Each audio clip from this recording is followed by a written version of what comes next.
I really didn't like this one. For whatever reason, it felt like faculty were left to fend for themselves. That essentially there was not, and you'll never hear me say this, but there didn't feel like there was enough management or direction for the faculty to learn how to be successful. I kind of felt survival here was all about fierce competition, which is fine if you know that's coming.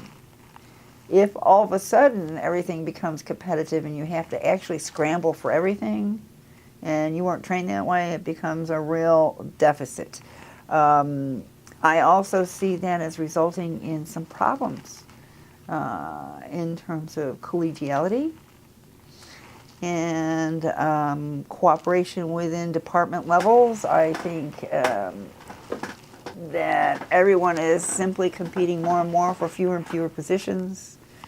This is one where I see tenure going away. And, I'm not even sure that that's a bad thing, but I'd want to know what it was going to be replaced with and whether there were any other guarantees. I know that tenure is not a popular concept outside of academia, but I don't think people recognize what they get for that. So in this case, I think it's going to be very difficult to have close relationships with your colleagues.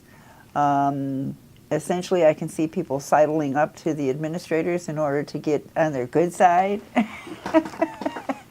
I know that sounds also manipulative, but it is. And I don't think there's going to be room for any work-life balance because people are going to be simply exhausted from classes and consulting and trying to up their image, get their reputation. This whole idea that faculty are no longer invested in the school but in consulting and verifying information, that's the other thing that's very troubling to me, that essentially information can't be counted on. That you have to go through a process, even in what we would consider good resources now, in order to make sure that the information is correct and usable.